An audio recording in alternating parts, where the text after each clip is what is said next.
புதுச்சேரியில் பணி நிரந்தரம் கோரி சாலை போக்குவரத்து கழக ஒப்பந்த ஊழியர்கள் வேலை நிறுத்தத்தில் ஈடுபட்டிருக்கிறார்கள். இதுகுறித்த விவரங்களுடன் நமது மண்டல தலைமைச் செய்தியாளர் இளமமுதன் இணைந்திருக்கிறார்.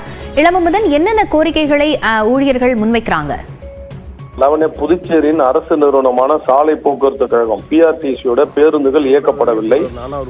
இதற்கு முக்கிய காரணம் என்னவென்றால், ஒப்பந்த பணியாளர்களின் வேலை நிறுத்தம் காரணமாக இவை இயக்கப்படவில்லை. ஒப்பந்த பணியாளர்கள் 130க்கும் மேற்பட்டோர் பணியாற்றுகிறார்கள். நிரந்தர ஊழியர்கள் 40 பேர் இருக்கிறார்கள். தற்பொழுது வரை புதுச்சேரியில் மொத்தம் 60 பேருந்துகள் இயக்கப்பட வேண்டும். அதில் சென்னை, காரைக்கால் மற்றும் வேறு மாநிலங்களுக்கு செல்லக்கூடிய பேருந்துகள் காலையில் இயக்கப்பட்டன.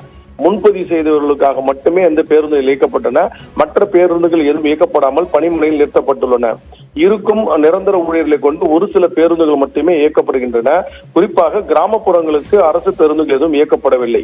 இருப்பினும் புதுச்சேரியை பொறுத்தவரை தனியார் பேருந்துகள் அதிக அளவில் உள்ளன. அதே போல தமிழக அரசின் பேருந்துகளும் புதுச்சேரி பேருந்து நிலையத்திற்கு வழியாக செல்வதனால் பெரிய அளவிலான பயணிகளுக்கு எந்த ஒரு பாதிப்பும் இல்லை. இது குறிப்பிட்டு சொல்ல வேண்டும் என்றால், ஒப்பந்த பணியாளர்கள் கடந்த 2015ஆம் ஆண்டு நியமிக்கப்பட்டார்கள். அவருடைய சம்பளம் 14,500 ரூபாய் இருக்கிறது.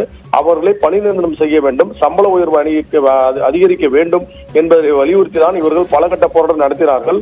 இந்த நிலையில் அவர்கள் தொடர் வேலைநிறுத்த போராட்டத்தை இன்று துவக்கி இருக்கிறார்கள். இது தொடர்பாக நிர்வாகத்திற்கு தெரிவித்த நிலையில் இந்த போராட்டம் தொடர்கிறது. அரசு தங்களை பணி நிரந்தரம் செய்யும் வரை போராட்டம் தொடரும் என்று கூறி இவர்கள் பணிமனையில் காத்திருந்து போராட்டத்தில் ஈடுபட்டு வருகிறார்கள். லாவண்யா, விவரங்களுக்கு நன்றி இளமமுதன்.